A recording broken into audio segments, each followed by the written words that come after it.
Gihimo karong adlaw dinhi sa Subo ang public consultation sa planong ipapasar nga anti-political dynasty law dinhi sa nasud. Gikuha ang sentimiento sa mga Sugbuanon nga sagad sa mga mitambong uyon sa maong balaudnon. Ano ang report ni Nico Sereno? Gidagsa ang University of the Philippines sa public consultation sa House of Representatives Committee on Suffrage and Electoral Reforms. Tinguha niini pagkuha sa opinyon sa mga Sugbuanon sa mga anti-political dynasty bills sa Kongreso.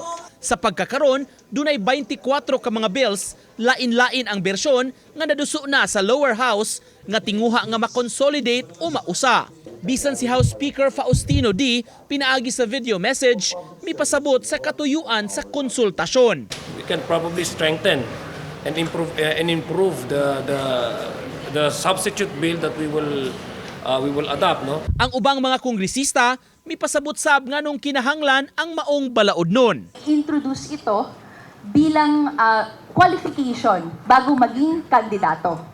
Ibig sabihin, sa statement po ng candidacy, certificate of candidacy, na ifa-file ng isang kandidato, nakalagay doon na hindi po kayo miyembro ng political dynasty as provided by law. It's almost 40 years since the Constitution has explicitly commanded the enactment of an anti-political dynasty bill. May pag-asa ngayon kasi the House leadership is prioritizing it. The President has included it in the list of priority bills. Napakahalaga nitong hakbang. We believe that when we break the dynastic system, we also break a major engine in the systemic corruption. Tanang namong sa kalihukan, mipadayag og suporta sa pagpugong sa mga managparyente nga mudagan sa eleksyon. Apandaghan pa kuno ang sutaunon, pananglit unsang degree sa kaliwat, second ungadto ba sa fourth degree ang did-an nga mudagan kung may paryente ng politiko. Academic scholars have highlighted the link between political dynasties and poor governance, poverty and corruption, and slow development. When political positions are treated as inherited, if a person has been sitting in a position for 3 consecutive terms, allow for a space between that and the next relative. Allow for a space so that there will be no continuity.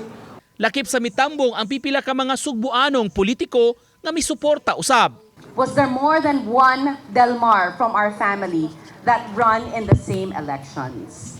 That we made sure of. Many times my dad was offered, you run for mayor and then your daughter can run for Congress. My dad said no. We don't want to be selfish. In favor of the anti-dynasty bill. I'd like to thank the Cebuanos for giving me the opportunity for having served you for so long. Give others a chance. Matod sa chairperson sa komitiba, kay gikonsidera kining priority bill, target nila nga mapasar sa dili pa ang State of the Nation address sa presidente karong Hulyo. Samtang human sa kalihukan kaganihang hapon, ang mga estudyante sa UP mihimo og picket rally palibot sa universidad. Lakip sa ilang gipanawagan ang pagpasar na sa anti-dynasty law sa nasod ug pagsaway sa halapad nga korupsyon nga nahitabo karon. Lakip sa mitambong ang kongresista sa Kabataan Party List sa maong lihok protesta. Uban ni Philip Patricio, Nico Sereno, Balitang Bisdak.